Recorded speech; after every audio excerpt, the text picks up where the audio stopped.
전기차 캐즘 현상이 생각했던 것보다 길어지고 있습니다.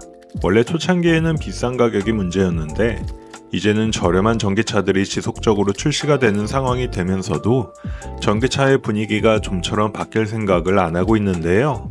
아무래도 가장 큰 요인 중에 하나가 배터리의 안정성이지 않을까 싶습니다. 작년에 발생한 인천 전기차 화재 사고로 인해서 이제는 전기차는 가만히 세워만 놔도 불이 날 수 있다는 편견 아닌 편견을 가지게 된 것이 결정적이지 않을까 싶은데요.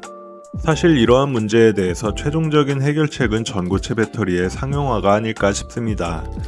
과연 이 전고체 배터리의 기술력은 어디까지 와 있는지 한번 간단하게 살펴보도록 하겠습니다.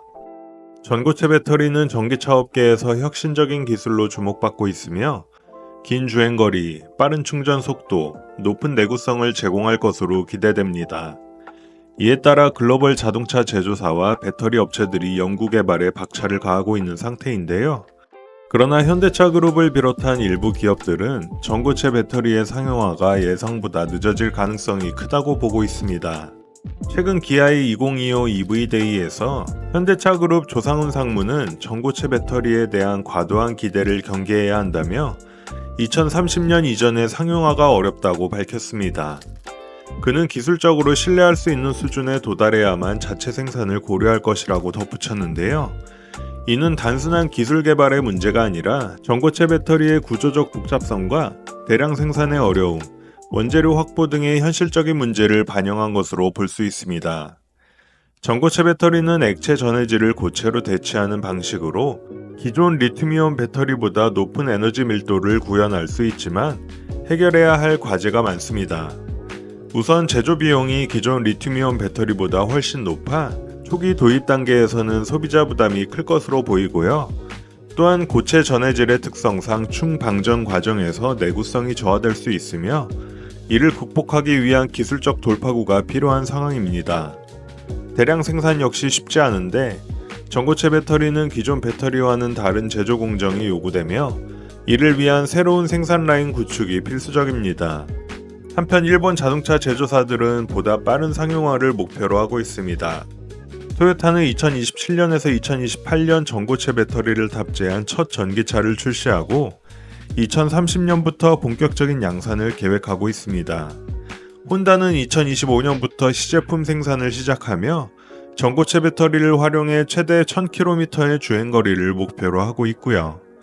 닛산 또한 2028년까지 기존 리튬이온 배터리 대비 2배의 용량을 갖춘 전고체 배터리를 상용화할 계획입니다. 일본 업체들이 공격적인 일정을 내세우고 있지만 기술적 난제를 해결해야 한다는 점에서 아직까지는 현대차 그룹의 신중한 접근이 더 현실적인 전략일 수도 있겠네요. 이에 따라 현대차 그룹은 전고체 배터리 상용화 이전까지 기존 배터리 기술을 개선하는 데 집중하고 있습니다. 리튬 인산철 배터리는 저비용과 높은 내구성을 바탕으로 보급형 전기차에 적용될 예정이며 니켈, 망간, 코발트 배터리는 고성능 전기차 모델에 탑재될 계획입니다. 또한 차세대 리튬 메탈 배터리는 전고체 배터리와 유사한 수준의 높은 에너지 밀도를 목표로 개발 중이고요. 전고체 배터리가 전기차 업계의 미래 기술로 평가받고 있지만 상용화까지는 시간이 더 걸릴 것으로 보입니다.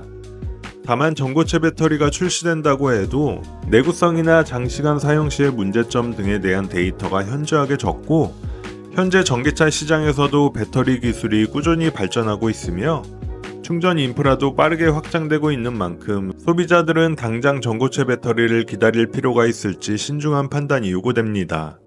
과연 꿈의 배터리인 전고체 배터리에 대해서 여러분은 어떻게 생각하시는지 댓글로 알려주세요.